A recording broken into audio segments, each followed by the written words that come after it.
Yes, Kenya. Tamu sana, yes. Tamu sana. Yesterday, President Uhuru Muigai Kenyatta met Oka leaders together with Raila Amolo Odinga and Wycliffe Ambetsa Oparanya at State House, Mombasa. That was the second meeting after the first meeting slightly over 1 week ago now. And this is what State House Kenya updated through its Facebook account. Spokesperson's Office, State House, Mombasa, 18th August 2021. Press release. President Kenyatta meets political party leaders to discuss COVID-19 containment measures. At the meeting attended by the Right Honorable Raila Odinga ODM, Honorable Kalonzo Musyoka Wiper, Honorable Musalia Mudavadi ANC, Honorable Gideon Moi KANU, and Honorable Moses Wetangula Ford Kenya, the leaders agreed to play a leading role in encouraging Kenyans to abide by the COVID-19 containment protocols and interventions, including uptake of vaccines. It's a long post, but I've just chosen that one because I feel it's relevant to our discussion today. And then State House has shared those photos.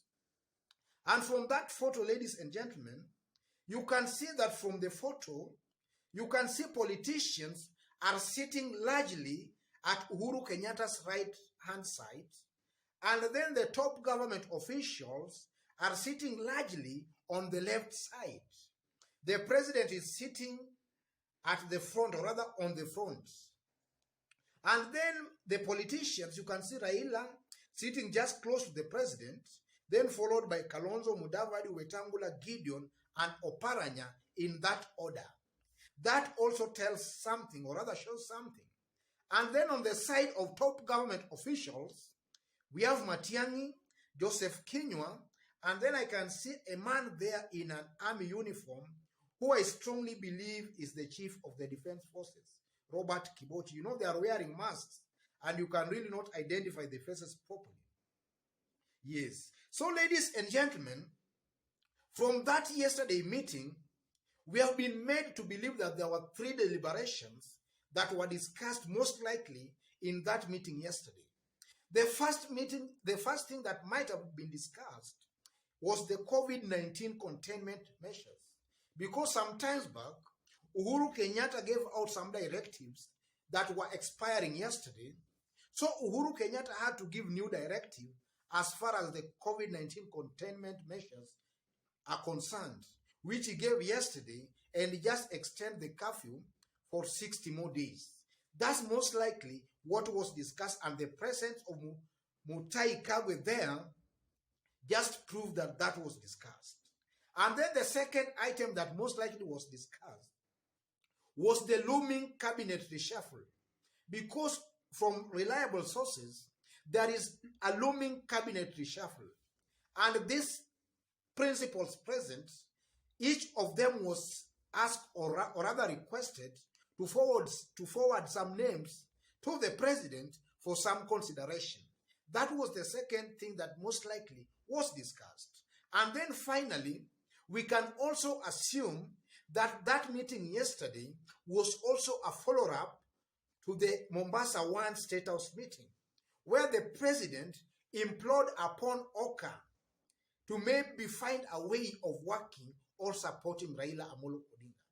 I believe those were the 3 deliberations at that State House meeting Mombasa yesterday. But what has caught my attention that I feel is worth analyzing today in this video was the seating arrangements and the composition of the top government officials present in that meeting. That's what caught my attention because it really explains something.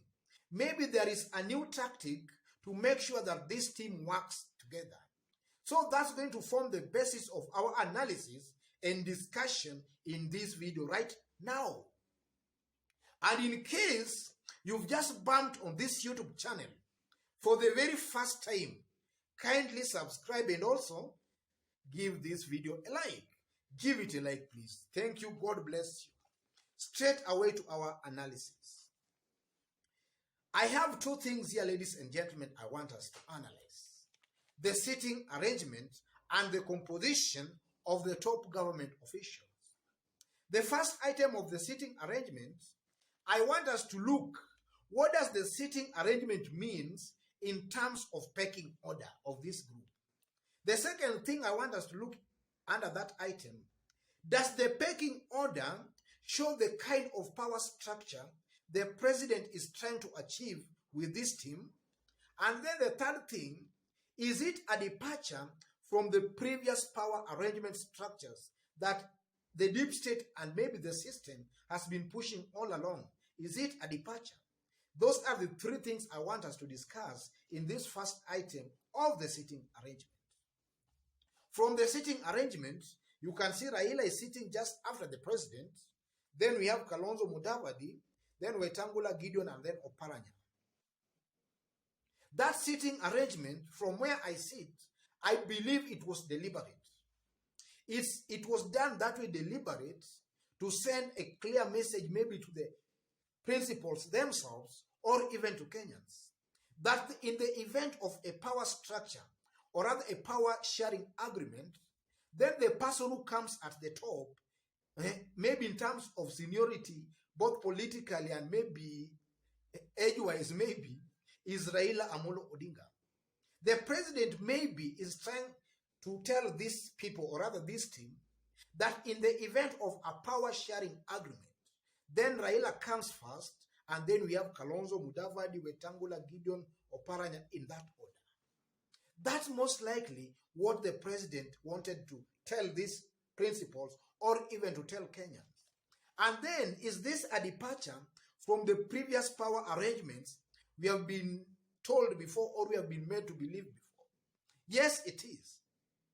All along, ladies and gentlemen, and from some very reliable sources, we have been meant to believe all along that the deep state or the president and his men, they have been preferring a Raila Gideon Moi ticket.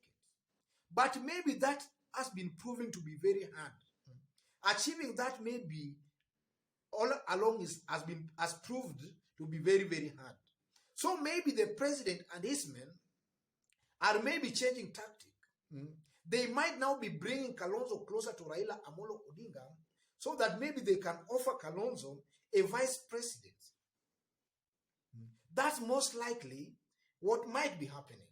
And I'm saying that because, ladies and gentlemen, again, all along we have been made to believe that it's a Raila Gideon Moi ticket. And some times back, during a State House meeting in Nairobi, Uhuru Kenyatta, the person who read the statement on behalf of all the principals, was Gideon Moi. And Raila Amolo Odinga and his team never took that lightly. They felt that Gideon Moi was being propelled to maybe be their candidate. And after that, there was some talks of that Raila wanted to quit the handshake, something like that. So with this new arrangement, I believe it was deliberate to send a clear message to the principals that eventually, in case of a power sharing, then we have Raila and Kalonzo in that order. And if that is the case, I strongly believe again, then maybe this team is just going to seal a deal very, very soon. Because sometimes back I did state that if only Kalonzo can be offered something substantial, then you will take it running.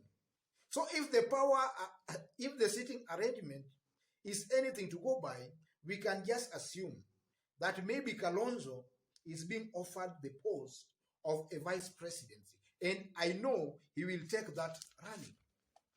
And also, if you look at today's Star newspaper, Today 19, it has carried that in its headline. This is what the Star has to say. Raila Mudavadi Kalonzo deal on verge of success. I strongly believe that maybe the new arrangement is what is now maybe causing that success. I strongly believe that. And then the second item, composition of top government officials. You know, when you see Matiang'i, you see Kenya, And then you see the chief of the defense forces, Robert Kibochi, in a meeting. It brings some semblance that maybe this is just a mini National Security Council, something like that. And you know, National Security Council is a top government officials that in most cases their deliberations are always in private. So when you see this team and then you have opposition leaders here again, then it just tells that the president has a lot of trust in these opposition leaders. And the president is now just making it clear that these are his trusted political allies, people he's ready and willing to work with. He's willing and ready to work with them. And then also, the presence of also Mutai Kagwe, I think I've explained that, also just proves that also health was also discussed in that meeting, ladies and gentlemen. So having looked at the whole thing keenly, ladies and gentlemen, I strongly believe that sooner than later, you might just find this team now sealing a deal. Because I believe what has been causing the problem has been the power structure or power arrangement. But from the information we are gathering again, is that Raila and Kalonzo and Mudavadi, after that meeting, they had some deliberations. And they might be sealing the deal. They might be sealing it very, very soon. Otherwise, ladies and gentlemen, stay tuned by also subscribing and also giving this video a like. Stay tuned for our next video, for we are going to analyze into details and see clearly the kind of what this means. This Raila Mudavadi Kalonzo deal on verge of success. We are going to analyze that into details and see exactly what it means. That's our next video. So make sure you stay tuned by subscribing and also by giving this video a like. God bless you. God bless Kenya. Tamu sana, yes, tamu sana.